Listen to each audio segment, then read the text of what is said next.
Okay, after our wonderful discussion last week about the metaphysical Christmas, we're going to return to our book, Callings, Finding and Following an Authentic Life by Greg LeVoy. And we've been talking here about these calls being the whispers of our soul. And in the first part of this, he talked about all the ways that the calls come to us through synchronicities, through dreams, through chance encounters. And perhaps the best way that we can invoke calls is either to go on pilgrimages, which we discussed, or to look back into the past, which is what we're talking about at the moment. So he says, years ago, I spent a couple of days on a horse farm outside of Lexington, Kentucky, during foaling season. One night, I stayed up well past midnight, helping birth a horse, pulling her gently by her front legs from her mother's belly. The stable manager told me that horses are usually born after dark because they need to be ready to move with the herd in the morning. It's an instinct that's as old as the dawn horse 50 million years ago and hasn't changed, even though there is no herd anymore to move with in the morning. Within 1 hour, that wobbly foal was up on her feet. We all have patterns fixed within us in the same way, designs we can't scribble over or erase. By going back in time, we can find what is timeless in us, what is enduring and not just ephemeral.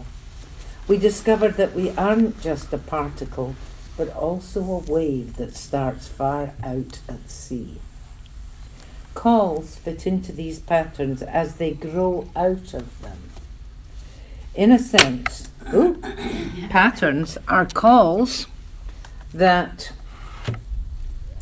patterns are calls, and they are what we've always felt the compulsion to do, for better and for worse, whether it's to say a certain thing, create and recreate a certain experience, serve a certain cause, or solve a certain problem. They are where we've worn footpaths to and from issues in our lives. The dream that won't go away is a call, as is the symptom that recurs, the section of the bookstore you always go to first, and the lesson you've endlessly had to learn or are intent upon impressing on your children. The thing people have been telling you all your life is a call, along with the kind of partners you continually attract, the things you repeatedly fight about with others, and whatever subject you can speak about with invincible authority, the emotional place about which you can unequivocally say, I've been there.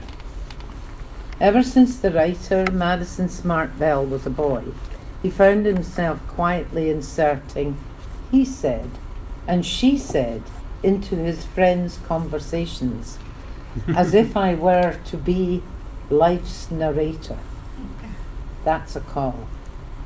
Ever since the Bishop Elmer Cleveland was a boy playing church with his sister and friends, he'd always be the preacher, standing up in a little wagon and preaching. That's a call.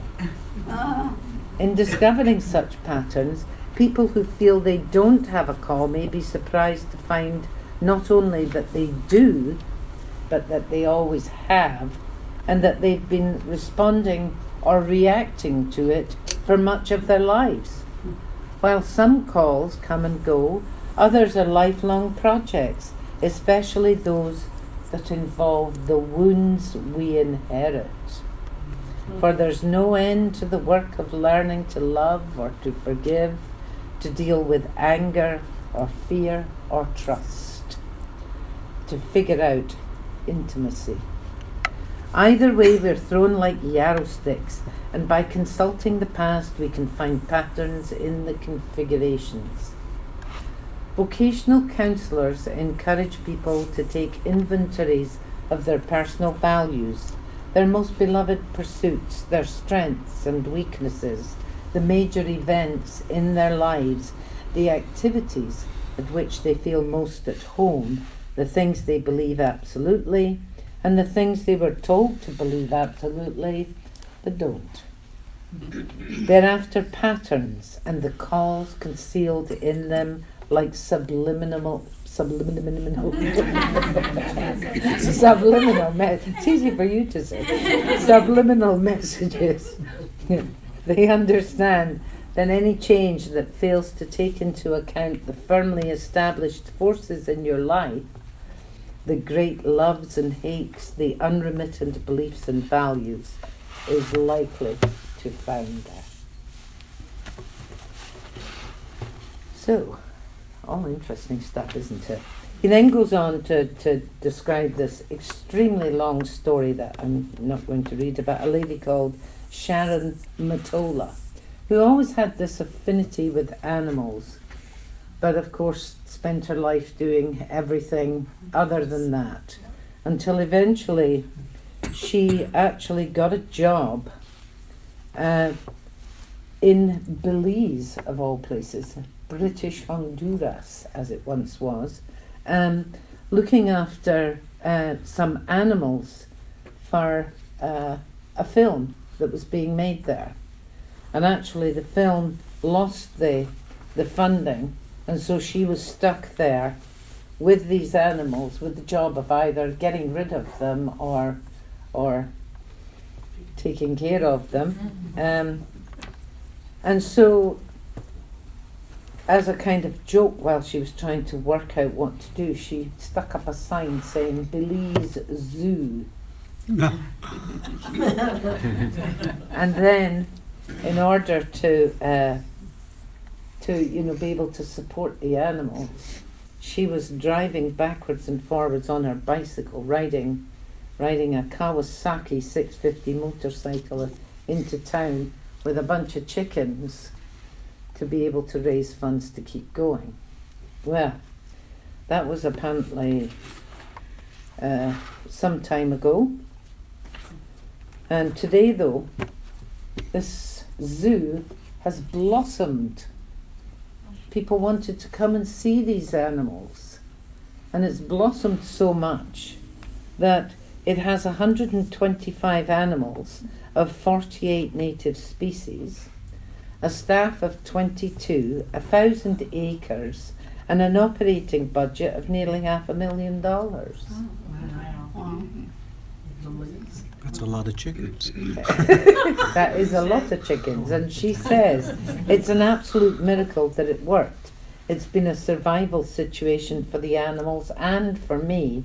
If I stopped pedaling the bicycle even for a moment, it all just stopped. We came close many times to having to close the operation. What kept her going, she says, was her lifelong sympathy for the animals and seeing the looks of amazement and wonder on the faces of the Belizean children who reminded her so much of herself. The sacrifices I've made are nothing compared to the contribution. I'm very glad I did this with my life. As a matter of fact, the happiest people I know are those who are following the same likes they had when they were children. And I thought that was quite fascinating. And you need to take time to pause and look back and think about when you were a child. Ruth Ann.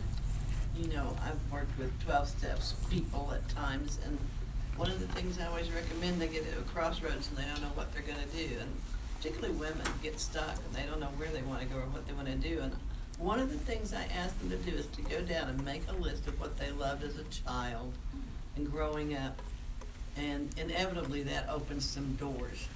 That's a really, really interesting thing, Akhilesh. So I was just thinking, how do we know when we found our calling? Is there some way to know that we've found it? I think it's actually through how you feel.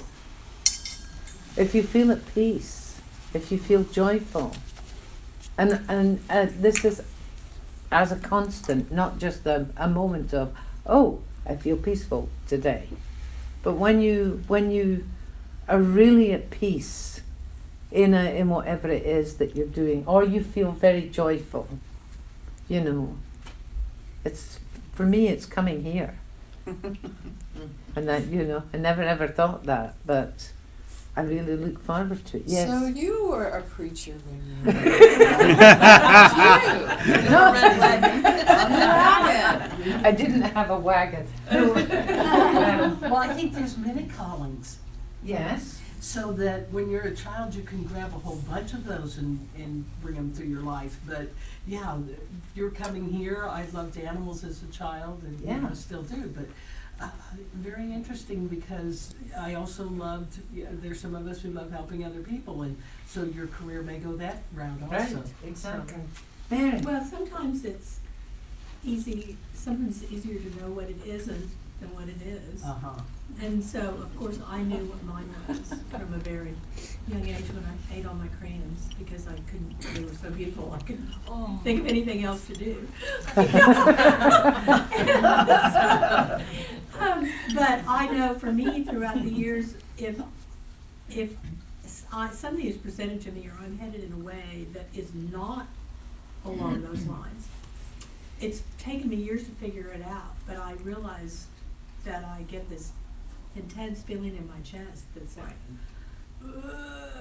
you know, it's a resistance type Right. of thing. So something within me, even though I may in my head not know what it is, my who I am, my body knows, Right. and that I'm resisting that path. And so I think that's when you get that, you may not know what it is, but you could know what it isn't. Right. Right. Yes, Pam. I was listening to an interview by Elizabeth Gilbert, who Mhm. she wrote Eat, Pray, Love, Yes. which, you know, was a huge success. Uh-huh. And she said one of the phrases that always drives her crazy is when someone says, follow your passion. And she said that she would much rather hear, follow your curiosity. And I really Uh-huh. liked that, because I she like says a lot that of people too. who have a passion already know what it is, and they are already Right. doing it. But to follow your curiosity is something that we can all do. Yeah, that's really interesting. Yes, Akhilesh. So is it possible to think of our whole life as a calling, and every moment as precious as the next? And so, regardless of what we're doing and what we're feeling, it's a calling to be here, right? I mean, Right. But if you assume that we actually came here to learn lessons, it's like going to university and studying accounting, when all you really want to do is to do photography or art. But, you know, and so, you know, there's nothing wrong with studying accounting. It's a very, very good skill to have. But the thing that makes your soul joyful would be to do whatever it is. Yes, Noreen. This is for Mary. I am so glad you said something about eating your crayons, because when I was a youngster, I would eat flowers because they were so beautiful. I didn't know what to do with them, and I would eat them, much to my mother's chagrin. But I always thought that was very bizarre, so thank you. The thing is, Noreen, you should have been a florist. I went into horticulture for her. Yeah. Yeah. She ate too many poppies. Yeah, it was the poppies that did it, yes. So the moral of this story is you are what you eat. Thank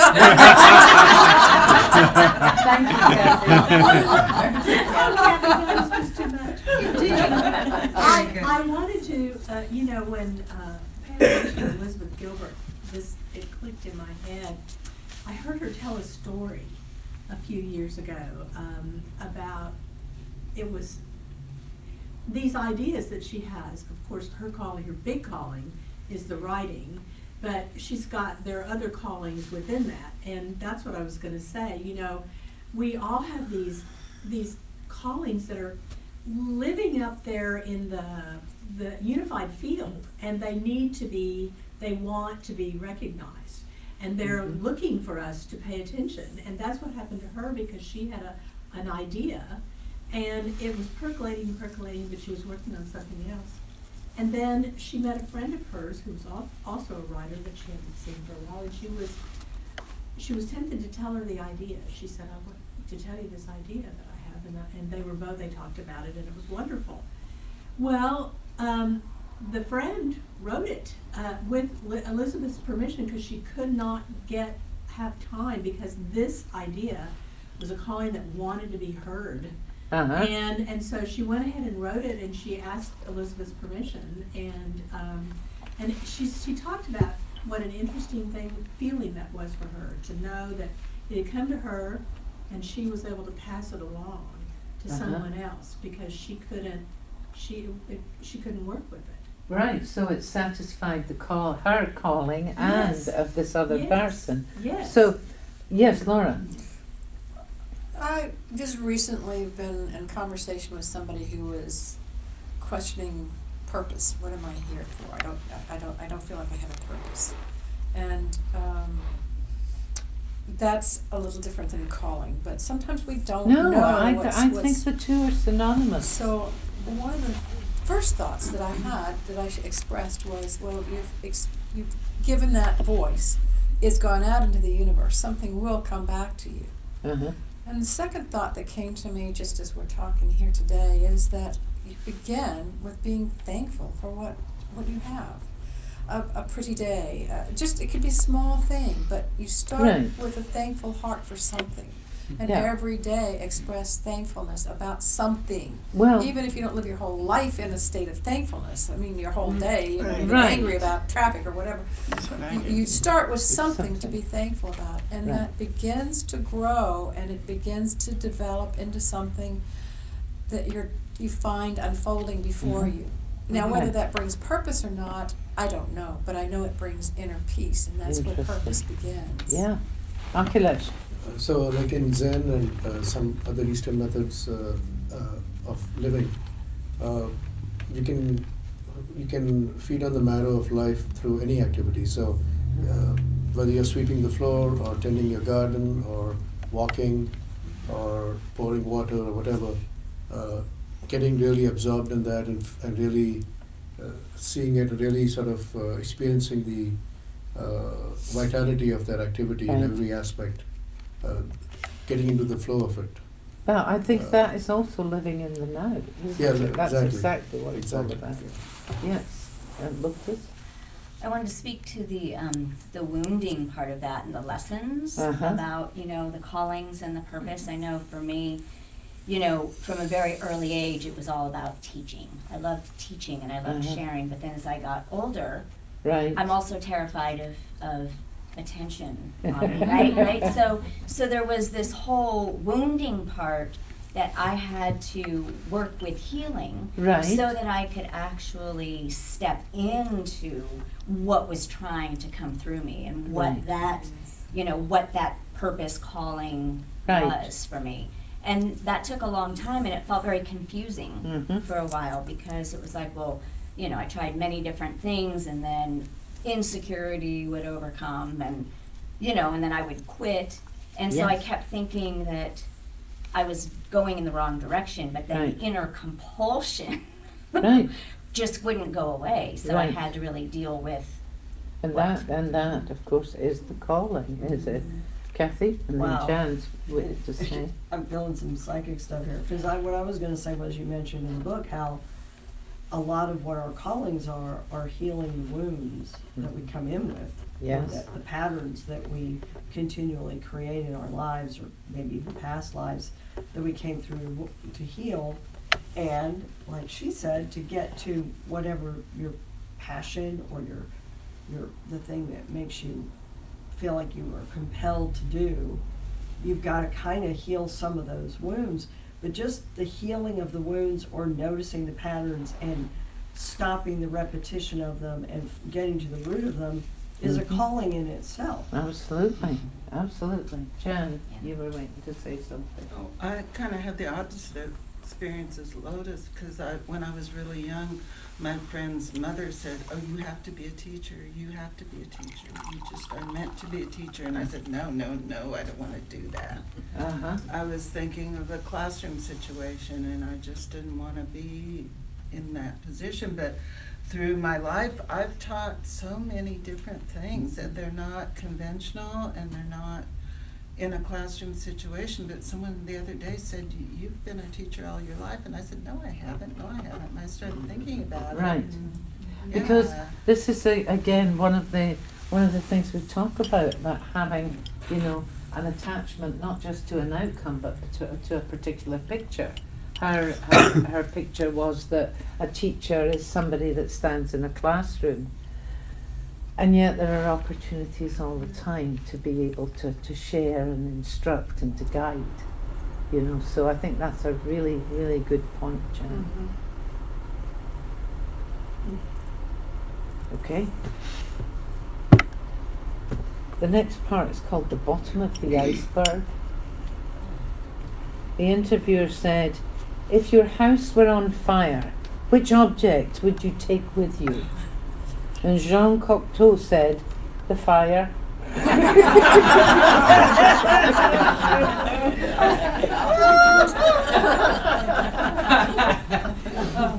Well, Yes. well, my house was on fire when I came home once, and I went after the dogs. Well, there you The are. firemen were going, "What are you doing in here, lady?" And I said, "I've got a dog in here." And they said, "No, we got him out." Nope, she was under the bed. Ah, She came flying, we got out. that's cool. Yes. That reminds me of a story I was reading one time. There were a town that was invaded with war, and the marshal, whatever he was, he told the women that they could take one thing out of the town, Ah, and they all put their husbands on the back, so they were all spared. oh wow. So, Oh, cool. That's Yeah. really interesting, because I just had read a Facebook post that said if there were 1,000 people in the Louvre and the Louvre caught on fire and you could rescue either the people or the paintings, which would you choose? And it was a real interesting discussion. Uh-huh. I'll bet it was. Yeah. So, Mary I'm takes it. not going to go into it. Okay. Yeah, someone you have wanted to crayons in know, your tummy, were you all can the fade people again. really nice, or were they all real know. jerks? You know? Yeah. Right. Yeah. Oh my. Yeah, that would be interesting. but it also changes with age. Because I remember when I was younger and I really didn't have family or whatever, it was always, oh my God, if the house is on fire, I'm going to take all my books with me. Yeah. You know, I don't want for my books to burn. Thank you. But then as you're getting older and kind of things, it changes. Uh-huh. And I don't care if they burn as long as whatever is living in the house is being rescued. How interesting. Yeah. I once saw an eagle drop like a stone into the blue-green waters of a bay in the Sea of Cortez. For the better part of a minute he thrashed around violently on the surface, rising a little and then, it seemed, being yanked back down, sometimes nearly underwater. Finally he rose, clapping his wings loudly against the water, and lifted out a fish almost as large as himself, carrying it off to a cliffside nest. Whatever lives beneath the surface will usually put up a fight to stay there. And this goes for some of the wildlife we're likely to encounter into diving into our own pasts. We're up against that which doesn't want to be remembered and wants to remain anonymous, invisible, mute, to cover itself with dirt and leaves and hide while the posse gallops by. We're up against whatever we've rejected through the run of our lives, the parts of us that split off and went tumbling away, our unlived life, the animal that sleeps at our doorstep. These unlived parts can include negative qualities such as anger, fear, weakness, aggression, vanity, idealism, lust, laziness, tears, everything we were instructed not to talk about because it was too embarrassing and too private. All the ghettos and back alleys of our psyches. The unlived parts of ourselves can also include the positive qualities like power, leadership, trust, compassion, commitment, sensitivity, sexuality, creativity, faith, exuberance, and the contents of that 90% of our brains we haven't figured out yet how to use. These rejected parts include whatever wasn't loved, respected, and accepted in us by ourselves or our parents, teachers, peers, religion, and culture. Carl Jung called it our shadow. Robert Bly calls it the long bag we drag behind us. In it are all those qualities that were disapproved of by the people whose approval we needed in order to survive, or believed we needed. Here's how Bly explains it. When we were 1 or 2 years old, we had a 360-degree personality. Energy radiated from all parts of us. But as soon as our parents began saying things like, "Can't you be still?" or "Sit up straight," or "Quit running around," or "Don't be smarter than the boys," or yeah, quiet, or "Don't touch yourself there," or "Don't talk to strangers," or "Boys can't be dancers," we started stuffing parts of ourselves into the bag in order to assure an uninterrupted flow of our parents' love and approval, even if it was only measured out by the eyedropper. We then responded the same way to our teachers, our cronies, our colleagues, and our culture. And by the time we were 20 or so, our pie was reduced to a sliver, and a terrible wealth of talent and soul was imprisoned. In becoming civilized, we became brutish, tyrannical with our energies, and fascist in our repressions. We had no choice, however. It was our soul's way of protecting us, the only way we could make our way through. In whatever we rejected, though, as something that a part of us wants, and there lies a calling that we should follow, if only for the sake of completing the jigsaw and healing the past. We want that anger and that creativity, and the creative power that anger can be if we learn how to use it. We want those tears that swab the soul. We want access to the top of our lungs, where the shouts and the holy hosannas are, the whoops and wails and hullabaloos, not just the bottom of our lungs, which is reserved for whispers and polite conversation, for things said under the breath. If calls take us towards what we most deeply want anyway, authenticity, integrity, the full complement, the uncut version, then shining a light into the shadow is part of our deliverance to that outcome, part of our passage. Everything rests on the awareness that a hidden life exists, the writer Joy Williams says. In any case, we're going to need all the help we can get in following our calls. We're going to need every resource at our disposal, including some of those we've previously disposed of. We're going to need our self-interest to admit that something is missing in our lives, and maybe our despair to motivate us to find out what it is. We're going to need our blind faith to trust that what we hear is a call. We're going to need our stubbornness and righteous anger to stand up to the resistance from within and without. We're going to need the hermit in us to separate from the culture of conformity. We're going to need our insanity to do what might seem insane. We're going to need our spontaneity and impulsiveness, or we'll never make the jumps. We're going to need our power to push us through and our joy to celebrate at the fears.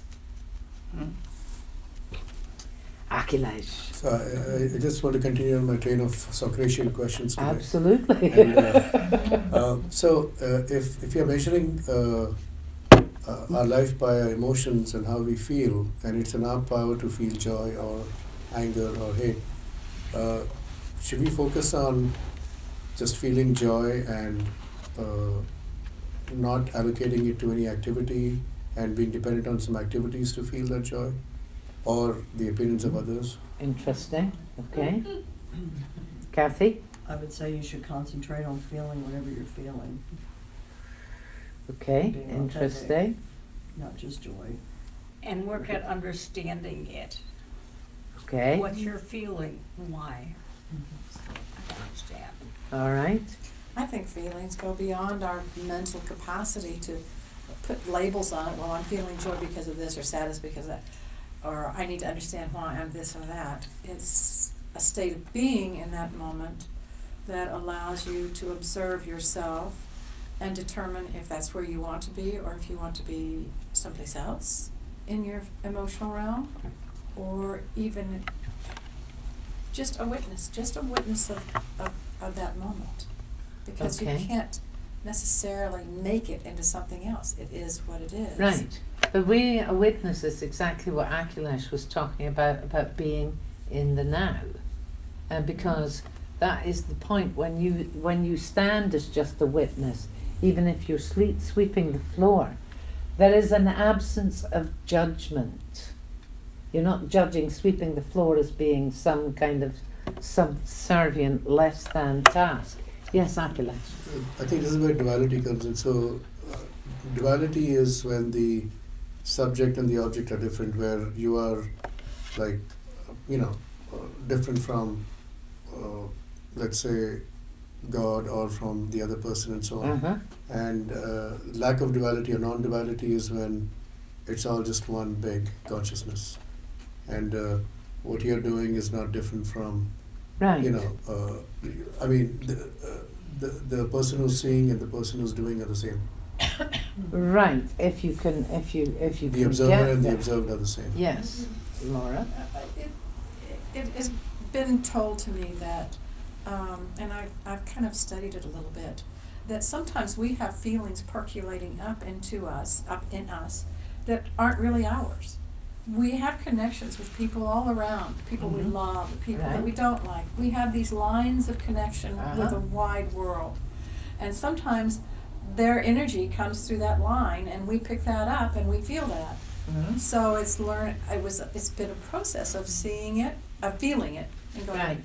is this really mine, or is this somebody else's? And if it's not mine, I don't need it. And if it is mine, I don't need it. Right. Oh, yeah.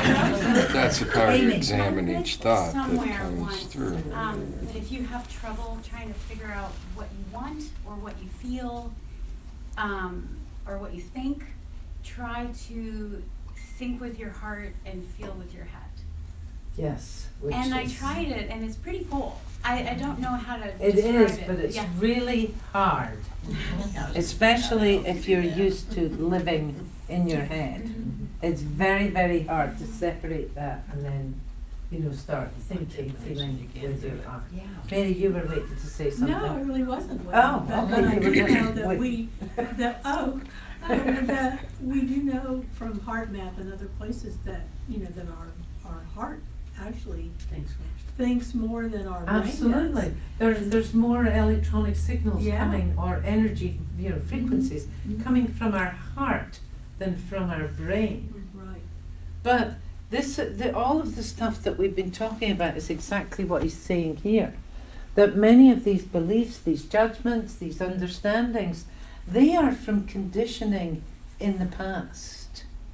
When we came in as kids, we were wide open. We had no thoughts or rules. Judgments. Or, yeah, and that's the point. It's judgments that we have been given over time. So, for example, with this this notion of sweeping the floor or doing something else, we've actually come to believe that sweeping the floor is a lesser activity than, you know, something else we might be doing. Yes, Kathy. I love what Laura said about, because I talk about this a lot in what I'm teaching and what I'm practicing with mediumship, is clearing your energy, separating out what's your stuff and what's somebody else's stuff. And that carries over into life, of how often, and from childhood on, we absorb all the energy of everyone and their beliefs and their emotions and their dramas around us, to where we don't know what's ours and what's not. And when you separate that out and give back to the universe what's theirs and only take on what's yours to deal with for yourself, if you can start that practice of doing that, whether you're an accountant, a cleaning lady, a medium, or just walking through life, there's so much stuff you unload, and then you can start to be more authentic. Right.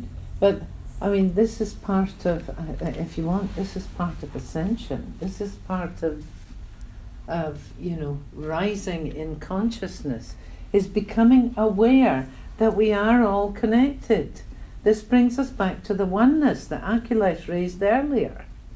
That when you are feeling within you something that comes from somebody else, it means that you are connected to that somebody else. We are all connected to each other, and we're only just beginning to acknowledge that. Yes, Bonnie? There was a time growing up that I was totally from the heart. Uh-huh. I had no connection to my conscious, and as growing up I suppressed that so much I came completely and totally intellectual, and my heart was hidden for a long time. Absolutely, and I think that's true of many of the people here. And then I got a calling, and I was told to find that heart again, or that little girl, and it's a wonderful journey. And you were lucky that you were able to receive the call and respond to the call, because you know, there are many people that have been so conditioned that they hear the call, but they cannot respond. That is the thing. So I think that's really interesting. Yes, Ruth Ann. Well, and I think once you've done a lot of the work on your calling or receiving your calling or whatever else, then you become on call. Then it is time to share, empathize. Absolutely, but I think that is part of the calling. You know? I think that's a good message to put out, and as early in the morning as you can realize it, to just say, I've got these plans for my day, but if you need to move me around in any way, I'm here. It's about cooperation, which aids in the entering in the flow, kind of like the Taoists. Oh yes, and it's getting up in the morning and being able to ask, without reservation, how may I serve? You know, what do you want me to do today? Right, so you can pick up on those little nuggets that probably daily, multiple times a day, when the universe gives you opportunities to positively charge your karma by something you do, or maybe something you say, or something you give. Yes. Well, and I think if you're open to that, then you feel the nudge. Sometimes you won't feel the nudge unless you have this openness to this idea of being used. Right. But I think that that's what this whole book is all about. It's trying to get you to be open and receptive and aware that callings don't just come from one place, or, you know, they all come from one source, obviously, but they don't just come in one fashion. And that is what we've been conditioned to believe and to understand, that, you know, that when you pray, when you ask for something, you actually have in mind what the outcome will look like. And here we go back to the Buddha, you know, the attachment to outcome is the source of all suffering. Yes, Akila. So I was just thinking in terms of defining your identity as a person separate from others. I mean, one way to look at it might be that I'm just a bundle of experiences and emotions, and other people are similar. I've got a label on me, someone else has a label on them. Right. We connect with each other, we share energy, experience. Right. But really what makes me different? I think that's what I'm still working on, is why am I different from someone else? You know, Absolutely. am I really different? Are we, I mean, we are all, you know. And I think that socialization that he's talking about was done deliberately to be able to make us aware of our differences. Because once you get into this notion of power and conquest, the way that you can justify your actions is by pointing to the differences of that other person, culture, group. That is how we've managed to establish the separate identity. Yes, Mary? That's what's so nice about us and so nice about the idea of the oneness, because we've all heard it before that our greatest gift is also our the thing that can wound us the most. And each of us, we have to be different. It's not that why should we be different, or let's think about how we have to be different, because in the big scheme of things, what if we were all the same? Yes. Awfulness. We have to be different, and that difference is what hooks everything together. Right. It's like a big piece Free of will. us. Well, that's why we're here, because Yes. in the other dimension we're so close. We've got to be Exactly. different to That's right. experience. That's exactly Barbara. I was just going to say, when we honor our differences, when we honor our own difference, Right. then we honor other people's differences. Well, I mean, we have to own and honor ours. absolutely. And you know, we have to understand that we're all exactly the same in our uniqueness.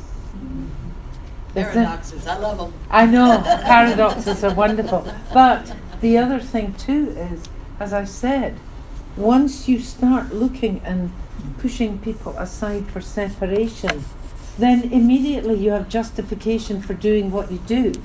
But if you appreciate your oneness, you know, as Jesus said, you know, as long as you do this to one of these, my least brethren, you do this to me. And when you understand that what you are doing to another, you're actually doing to yourself, it completely changes perspective. And as Ruth Ann's just pointed out, I had no idea we were actually over time.